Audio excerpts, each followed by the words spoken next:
भाग 20 सबसे इंपॉर्टेंट क्या है? किसी जीवंत लोकतंत्र के लिए अगर जीवंत लोकतंत्र का स्थापना करना है तो उसके लिए सबसे अधिक जरूरी होता है कि कोई चीज रिजिड ना हो। अगर मान लीजिए आज संविधान बनाया गया और उसको रिजिड कर दिया गया कि अब संविधान में कोई संशोधन नहीं किया सकता है और संविधान जैसे बन गया ऐसे हजारों साल तक रहेगा, तो क्या होगा?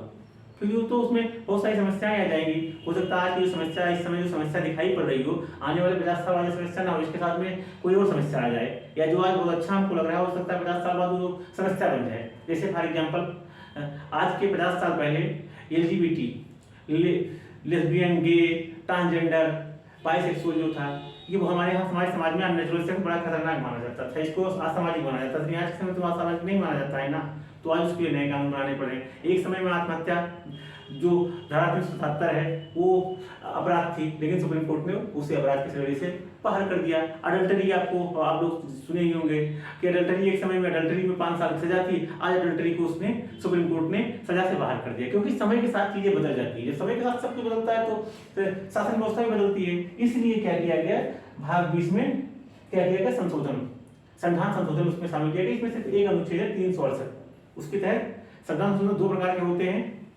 एक स्पेशल बहुमत द्वारा और एक आधे से अधिक राज्यों के समर्थन द्वारा। अगर संघीय कोई विषय है तो आधे से अधिक राज्यों के समर्थन द्वारा ही संशोधन हो सकता है। अब आता है भाग 21। भाग 21 क्या है? अस्थायी उपबंध, अस्थायी और विशेष उपबंध। इसी में 370 दिया गया था। उस समय जब देश आजाद हुआ तो बहुत सारी समस्याएं थी। एक तो देश का विभाजन हो चुका था, दूसरा बहुत सारी जातियां, बहुत सारे सेक्ट, बहुत सारे जातीय संगठन भारत में बिल्कुल वो थे और बहुत सारी जनजातियां, तो ऐसे में सबको एक साथ में लेके चलना बहुत आसान नहीं था। तो और उस समय 563 रियासतें थी, 559 तो सिर्फ भारत में थी, उनका विलय भारत में क्या कराना बहुत मुश्किल था। इन सारी चीजों को देख के अलग अलग जनजातीय क्षेत्र थे, अलग अलग लोगों का कस्टम थे, ट्रेडिशन थे, उनको बजाय रखना था, उनको साथ में लेके चलना था। इसलिए कुछ विशेष उपबंध बनाए गए, इसलिए विशेष उपबंध बनाए गए और वो अस्थायी थे, अस्थायी के लिए नहीं बनाए गए, अस्थायी उपबंध बनाए गए, क्योंकि जब समय के साथ जब इसमें सुधार आएगा तो इसको खत्म कर दिया जाएगा।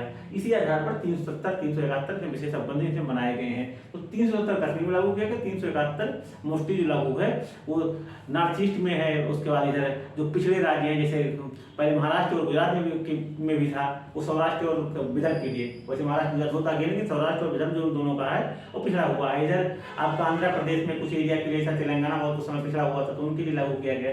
तो इन सबके लिए विशेष उपबंध